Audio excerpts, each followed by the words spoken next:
जय हिंद दोस्तों इस वीडियो में आपको बताने वाला हूं अल्मोड़ा जिला सहकारी बैंक क्लास 4 ऑफलाइन फॉर्म 2020 के बारे में कि कैसे आपको ये फॉर्म फिलअप करना है। तो आप इस वीडियो को देखते रहिए, मैं आपको इसके बारे में पूरी जानकारी देने वाला हूं जिससे कि आप इस फॉर्म को बिना किसी मिस्टेक के भर पाओगे। तो चलिए दोस्तों शुरू करते हैं। दोस्तों मैं आपको बता दूं कि कल मैंने एक वीडियो के माध्यम से आपको इस भर्ती के बारे में बताया था कि ये भर्ती निकाली है जिसमें कि 10वीं पास कैंडिडेट अप्लाई कर पाएंगे और यहाँ पर जो आपकी पोस्ट का नाम है वो क्लास 4 जिसके अंदर जो मेन पोस्ट है वो आपकी असिस्टेंट और गार्ड की होने वाली है। इसके अलावा इसमें जो कैंडिडेट अप्लाई कर पाएंगे वो सिर्फ उत्तराखंड स्टेट के ही कर पाएंगे, अन्य स्टेट के नहीं कर सकते। और आप लोग इसमें 21 नवंबर 2020 तक अपने ऑफलाइन फॉर्म को भर सकते हो। अब यहाँ पर आपने जान लिया थोड़ा शॉर्ट में इस भर्ती के बारे में कि आप एलिजिबल हो या फिर नहीं हो। अगर आप डिटेल्ड में जानना चाहते हो तो इस वीडियो का लिंक आपको जो वीडियो अभी आप वॉच कर रहे हो इसके डिस्क्रिप्शन में मिल जाएगा, तो आप ये वीडियो पूरी तरीके से भी वॉच कर सकते हो अगर आपके मन में कोई डाउट या फिर आप इसके बारे में अतिरिक्त जानकारी जानना चाहते हैं। अब बात करते हैं फॉर्म फिलअप प्रोसेस के बारे में। तो ये आपका ऑफिशियल नोटिफिकेशन है। इस ऑफिशियल नोटिफिकेशन के अंदर भी आपको एप्लीकेशन फॉर्म दिया है, बट मैंने आपका एप्लीकेशन फॉर्म अलग पीडीएफ में कन्वर्ट करके रखा है। मैं आपको इस एप्लीकेशन फॉर्म को डाउनलोड करने का लिंक वीडियो के डिस्क्रिप्शन में देने वाला हूं। आपको इस लिंक का इस्तेमाल करके इस फॉर्म को डाउनलोड कर लेना है और फिर आपको इसकी 2-3 फोटोकॉपी निकलवानी है ताकि जब आप इस फॉर्म को भरें और कहीं पर किसी फॉर्म में मिस्टेक हो जाए तो आपको फॉर्म दोबारा से इस्तेमाल में नहीं लाना है। आपको न्यू फॉर्म नए तरीके से भरना है क्योंकि जिस फॉर्म के अंदर कटिंग हो जाती है वो एक्सेप्ट नहीं किया जाता। तो चलिए अब बात करते हैं स्टेप बाय स्टेप प्रोसेस के बारे में। तो जब आप इसको प्रिंट करा लो और प्रिंट कराने के बाद यहाँ पर सबसे पहले है आपका अभ्यर्थी का पूरा नाम हिंदी में। तो जो भी आपका नाम है आपकी 10वीं की मार्कशीट के अनुसार वो नाम आपको यहाँ पर हिंदी में लिख देना है। फिर ख पॉइंट इसी का है अंग्रेजी के बड़े अक्षरों में। अब यहाँ पर दोस्तों आपका नाम अंग्रेजी के बड़े अक्षरों के अंदर लिखना है। जैसे कि मेरा नाम है अमजद मलिक, तो आपको यहाँ पर कैपिटल में ए, जो फर्स्ट बॉक्स है इसके अंदर ए, फिर सेकंड के अंदर एम, फिर थर्ड के अंदर जेड, ए डी, इस प्रकार से। और फिर आपको जब आपका सर नेम स्टार्ट हो तो आपको एक बॉक्स खाली छोड़ देना है और उसके बाद अपना लास्ट नेम एंटर करना है, यानी कि उसको लिखना है अंग्रेजी के बड़े अक्षरों के अंदर। फिर आता है पत्र व्यवहार का पता, यानी कि जो आपका प्रेजेंट एड्रेस है। तो यहाँ पर आपको अपना प्रेजेंट एड्रेस अंग्रेजी के बड़े अक्षरों के अंदर ही लिखना है, जैसे कि VILLAGE विलेज SAW, जो भी बेसिकली आपका एड्रेस है वो आप जानते ही हो कि कैसे आपको भरना है। तो एक बॉक्स के अंदर आपको एक ही वर्ड लिखना है अंग्रेजी के कैपिटल में और आपको इस प्रकार से अपना एड्रेस यहाँ पर लिख देना है। फिर जो भी आपका पिन कोड है वो यहाँ पर आपको पिन के सामने लिखना होगा। नीचे आता है स्थायी पता। ऊपर आपने जो भरा ये था आपका प्रेजेंट एड्रेस और नीचे है परमानेंट एड्रेस। तो यहाँ पर अगर आपका प्रेजेंट एड्रेस और परमानेंट एड्रेस सेम है तो आप यहाँ पर जो ऊपर एड्रेस आपने लिखा है वही एड्रेस लिख दीजिए, अगर अलग अलग है तो अलग से भर दीजिए।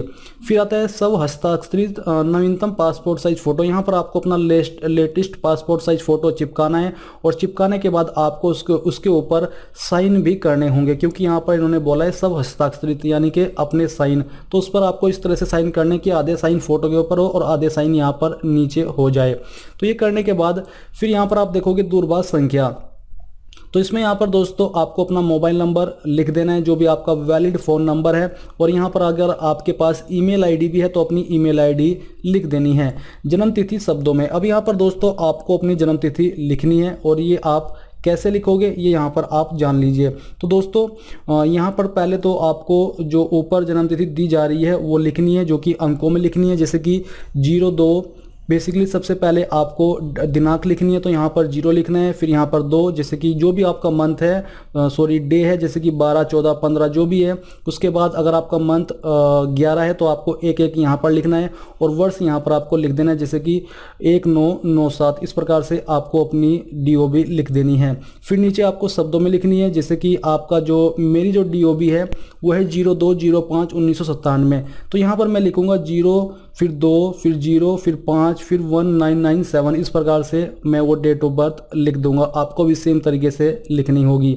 इसके बाद है विज्ञप्ति की तिथि को अभ्यर्थी की आयु। बेसिकली जो इस फॉर्म को भरने की लास्ट डेट है 21 नवंबर 2020। इस डेट तक आपकी उम्र कितने साल, कितने महीने और कितने दिन की होती है वो आपको यहाँ पर भरना है। तो आपको अपनी एज को कैलकुलेट करना है। कैलकुलेट करने के लिए आपको क्या करना होगा, आपको गूगल के अंदर जाना है और एज कैलकुलेटर सर्च करना है।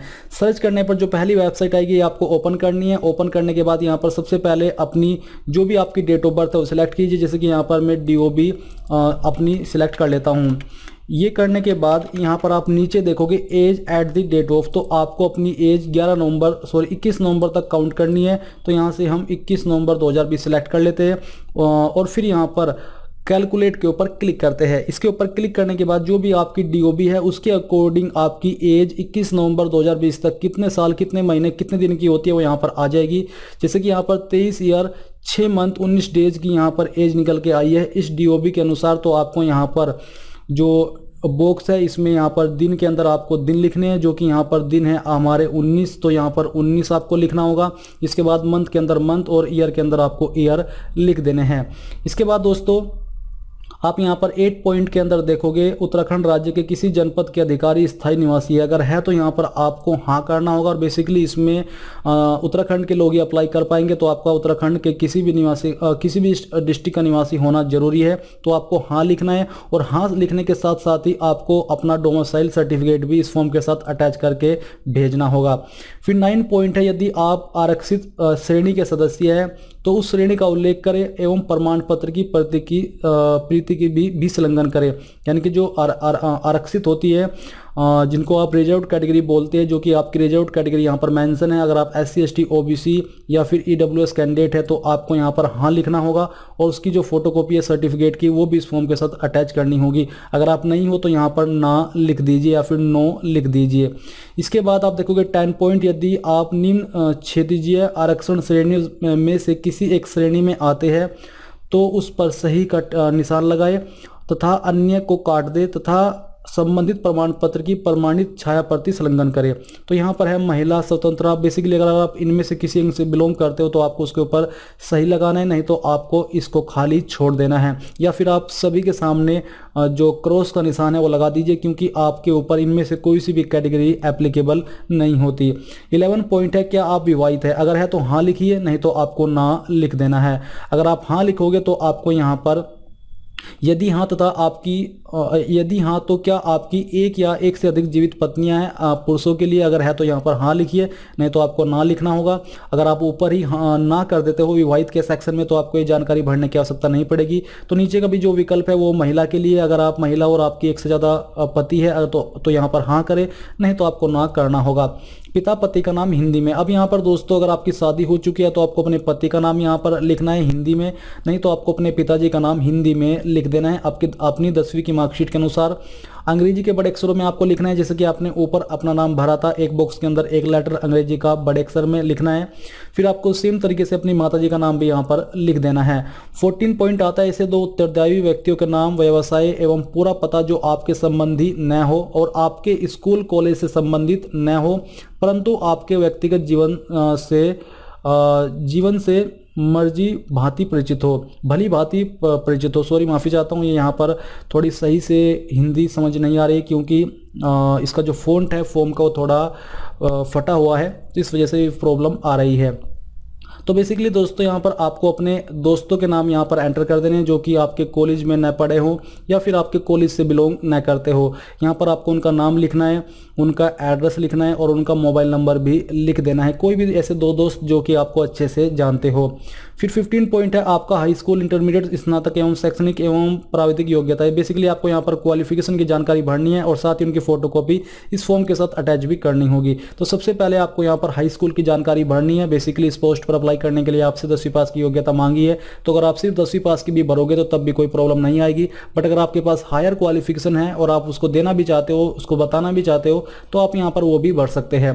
तो परीक्षा के नाम के अंदर आपको लिखना है हाई स्कूल या फिर 10वीं या फिर 12th, आप लिख सकते हो 10वीं 12वीं, जो भी आपको अच्छा लगे लिखने में। हाई स्कूल लिख दीजिए, 10th लिख दीजिए या फिर जो SSC है वो लिख दीजिए। आपको इस प्रकार से लिखनी है।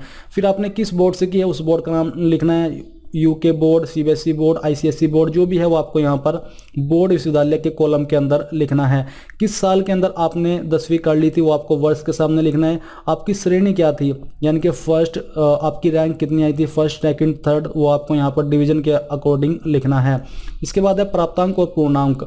आपको यहाँ पर एक तरफ लिखने हैं आपने 10वीं के अंदर कितने मार्क्स प्राप्त किए थे, फिर आपको स्लैश लगाना है जो स्लैश यहाँ पर दिया जा रहा है, और फिर लिखना है पूर्णांक और कितने में से आए थे। जैसे कि मैं यूपी बोर्ड की बात करूँ तो यूपी बोर्ड में 10th में 600 में से नंबर आए थे मेरे वक्त में, तो यहाँ पर आपको प्राप्तांक के अंदर तो लिखना है जो कि आपको आए थे, और पूर्णांक की साइड आपको लिखना है कि कितने में से आए थे। इस प्रकार से आपको लिख देना है। फिर सेम तरीके से अगर आप 12वीं की जानकारी भी देना चाहते हो तो आप यहाँ पर सेकंड कॉलम के अंदर परीक्षा के नाम के अंदर 12th या फिर 12वीं लिखिए, फिर यहाँ पर बोर्ड का नाम और बाकी जानकारी सेम तरीके से भर दीजिए। और इसी प्रकार से आप ग्रेजुएट की जानकारी अगर देना चाहते हो तो आप बोर्ड की जगह अपनी यूनिवर्सिटी का नाम लिख दीजिए और बाकी जानकारी सेम तरीके से भर दीजिए। फिर आती है सहकारी संस्थाओं, सहकारी परियोजनाओं, सहकारिता विभाग में कार्य अनुभव। यदि अगर आपके पास कोई एक्सपीरियंस है और आप उसकी जानकारी देना चाहते हो तो आप यहाँ पर उसको कैसे भरोगे ये देख लीजिए। आपको यहाँ पर उस पोस्ट का नाम लिखना है जिस पोस्ट पर आपने काम किया है, और इनमें से किस डिपार्टमेंट के अंदर आपके पास जो वो एक्सपीरियंस है वो यहाँ पर आपको लिखना होगा। कब से कब तक कार्यरत रहे, आपने कब से लेकर कब तक काम किया वो यहाँ पर आपको लिखना होगा। आपको यहाँ पर पहले वो डेट लिखनी है जिस डेट से आपने वर्क शुरू किया था, और फिर लिखनी है और 2 लिख करके वो डेट जिस डेट तक आपने काम किया था। कुल कार्य अनुभव, उस डेट को मिला करके दोनों को आपका कुल कार्य अनुभव कितना है वो आपको यहाँ पर लिख देना है। इसके बाद 17 पॉइंट आता है वर्तमान नियुक्ति यदि कोई हो। अगर आपकी कोई वर्तमान नियुक्ति है, कहीं पर आप काम कर रहे हो तो उसकी जानकारी दे दीजिए, जैसे कि पद का नाम, किस पोस्ट पर आप काम कर रहे हो, किस जगह पर आपकी नियुक्ति है, सेवा योजक का नाम जहां पर आप काम कर रहे हो उस कंपनी या फिर उस बंदे का नाम देना होगा, सेवा में प्रवेश की तिथि, कब आपने वर्क ज्वाइन किया था उसकी डेट यहाँ पर लिखनी होगी, और उस पर आपको कितनी सैलरी वहाँ पर मिल रही है वो आपको वेतनमान के सेक्शन में लिख देना है। फिर यहाँ पर दोस्तों अपने संयोजक से अनापत्ति प्रमाण पत्र संलग्न करें, जो कि बोलता है जिसको बोलते हैं एनओसी यानी कि नॉन ऑब्जेक्शन सर्टिफिकेट। तो अगर आप कहीं पर काम कर रहे हो तो एनओसी सर्टिफिकेट भी यहाँ पर देना होगा। अब आता है क्या किसी माननीय न्यायालय द्वारा आपको कभी दंड मिला है। अगर मिला है तो यहाँ पर यस कीजिए, हाँ लिखिए, नहीं तो आपको ना लिख देना है। आप लिख सकते हैं कोई दंड नहीं मिला। फिर बैंक ड्राफ्ट का विवरण। अब दोस्तों यहाँ पर आपको अपना जो फीस जमा करनी है वो बैंक ड्राफ्ट के माध्यम से करनी है, और फीस का जो अमाउंट है वो आप यहाँ पर अच्छे से चेक कर लीजिए। यहाँ पर दोस्तों जो ये कैटेगरी है सामान्य वर्ग और ओबीसी, तो इनको अप्लाई करने के लिए 750 रुपये एप्लीकेशन फ़ीस देनी है, और जो अन्य कैटेगरी बचती है जिनके नाम आप यहाँ पर देख पा रहे हो इनको 500 रुपये एप्लीकेशन फ़ीस पे करनी होगी। और ये फ़ीस आप कैसे पे करोगे यहाँ पर आपको जानकारी दी जा रही है। आवेदन शुल्क का भुगतान बैंक ड्राफ्ट के माध्यम से होगा, जो किसी भी राष्ट्रीयकृत बैंक या राज्य के जिला सहकारी बैंक या उत्तराखंड राज्य सहकारी बैंक लिमिटेड के बैंक ड्राफ्ट के रूप में अल्मोड़ा। तो बेसिकली यहाँ पर आप किसी बैंक से अपनी बैंक ड्राफ्ट के माध्यम से फ़ीस जमा कर सकते हैं, और जब आप वो फ़ीस जमा कर दे तो करने के बाद यहाँ पर आपको उसका विवरण, उसकी जानकारी भरनी है, जैसे कि किस बैंक से आपने करी है उसका नाम लिखना होगा। ड्राफ्ट संख्या क्या थी वो ड्राफ्ट संख्या आपको यहाँ पर डालनी है। कितनी फ़ीस आपने जमा करी है उसकी जो धनराशि है वो आपको लिखनी होगी, और किस डेट में आपने फ़ीस जमा करी थी वो डेट आपको यहाँ पर लिखनी होगी। ये सब लिखने के बाद यहाँ पर दिया जा रहा है विज्ञप्ति में वर्णित प्रमाण पत्रों का विवरण जिसे आवेदन पत्र के साथ संलग्न किया गया है। तो यहाँ पर आपको उन डॉक्यूमेंट की जानकारी देनी है जो डॉक्यूमेंट आपने इस फॉर्म के साथ अटैच की है या आप करने वाले हैं। जैसे कि एक तो आपकी 10वीं की मार्कशीट होगी, वो आपको यहाँ पर 10th सर्टिफिकेट लिखना है। अगर आपने 12वीं की जानकारी भी भरी है तो आपको यहाँ पर 12th सर्टिफिकेट लिखना होगा। फिर थर्ड में अगर आप SC ST OBC या EWS कैंडिडेट है तो आपको उसका सर्टिफिकेट भी इस फॉर्म के साथ अटैच करना है। आपको यहाँ पर उसकी जानकारी लिख देनी है कि OBC सर्टिफिकेट या SC सर्टिफिकेट। फोर्थ में यहाँ पर आपने अगर ग्रेजुएट की जानकारी भरी है तो आपको उसका सर्टिफिकेट अटैच करना होगा। इसके अलावा यहाँ पर दोस्तों अगर आपने एक्सपीरियंस की जानकारी भरी है तो आपको उसका सर्टिफिकेट यहाँ पर देना होगा। अगर आप रिसेंट में कार्यरत हो, आपने ये 17 पॉइंट फिलअप किया है, तो जो आपकी NOC सर्टिफिकेट है वो भी आपको यहाँ पर लिख करके बताना है कि हाँ ये मैं इसकी जानकारी दे रहा हूँ। और जो अन्य डॉक्यूमेंट आप यहाँ पर इसके अलावा अटैच करना चाहते हैं तो वो भी आप यहाँ पर कर सकते हैं, जिससे कि आपको आगे चल करके कोई प्रॉब्लम फेस ना करनी पड़े। बट जो जरूरी डॉक्यूमेंट है वो आपने यहाँ पर जान लिए है। फिर यहाँ पर आपको डिक्लेरेशन में अपना नाम लिखना है, अपने अगर शादी हो चुकी है तो पति का नाम, नहीं तो अपने पिता का नाम लिखना है। स्थान आपने कहाँ से इस फॉर्म को भरा है वो यहाँ पर आपको जगह का नाम देना होगा। अभ्यर्थी का पूरा हस्ताक्षर, यहाँ पर आपको अपना पूरा हस्ताक्षर यानी कि सिग्नेचर करना होगा। नीचे आपको अपना पूरा नाम लिखना है और यहाँ पर आपको डेट डाल देनी है जिस डेट में आपने इस फॉर्म को भरा है। ये आपका फॉर्म एप्लीकेशन फॉर्म जो फॉर्म है वो कम्प्लीटली फिलअप हो चुका है। अब आपको उसको कैसे सेंड करना है ये भी आप यहाँ से जान लीजिए। तो यहाँ पर दोस्तों आपके इसी नोटिफिकेशन के अंदर आपको बताया कि आपको कैसे ये सेंड करना है। ये फॉर्म आपका 21 नवंबर 2020 से पहले पंजीकृत डाक या फिर स्पीड पोस्ट द्वारा ही भेजा जाएगा। पंजीकृत डाक यानी कि रजिस्टर्ड पोस्ट या फिर स्पीड पोस्ट के द्वारा ही भेजा जाएगा। इसके अलावा किसी भी माध्यम में इसको एक्सेप्ट नहीं किया जाएगा। अगर आप यहाँ पर इसको अन्य तरीके से सेंड करोगे तो ये रिजेक्ट कर दिया जाएगा, जैसे कि साधारण डाक या कोरियर, या फिर आप सीधे इसको भेजना चाहे तो ये एक्सेप्ट नहीं होगा। और आपको ये सचिव महाप्रबंधक अल्मोड़ा जिला सहकारी बैंक लिमिटेड अल्मोड़ा इस एड्रेस पर सेंड करना होगा। और आपका जो लिफाफा है आपको यहाँ पर बोला है कि आवेदन पत्र के लिफाफे के ऊपर वर्ग 4 यहाँ से आपको स्टार्ट करना है, वर्ग 4 और सहयोगी गार्ड भर्ती 2020-2021 तथा श्रेणी यानी कि जो आपकी कास्ट कैटेगरी है वो और उप श्रेणी स्पष्ट रूप से अंकित करेंगे। ये आपको लिफाफे के ऊपर ही लिखना होगा। अपना जो लाइन लिखी है बोली है यहाँ पर ये, और साथ ही आपकी कास्ट कैटेगरी क्या है वो। ये लिखने के बाद यहाँ पर आपको और अलग से बोला कि अभ्यर्थी निर्धारित स्थान पर स्वप्रमाणित नवीनतम पासपोर्ट साइज का फोटो जिसमें उनके स्पष्ट हस्ताक्षर एवं तिथि अंकित हो चस्पा करे। यहाँ पर दोस्तों आपको जो आपकी डेट है वो लिखनी होगी और जो उसके ऊपर हस्ताक्षर है वो भी आपके होने चाहिए।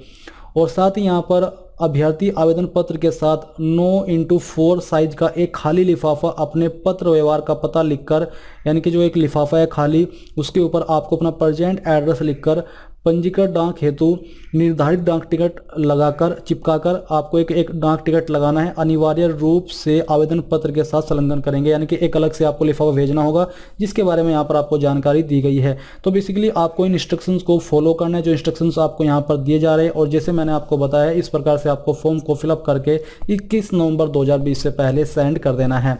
तो इस प्रकार से दोस्तों आप अल्मोड़ा जिला सहकारी बैंक क्लास 4 ऑफलाइन फॉर्म 2020 को भर पाओगे।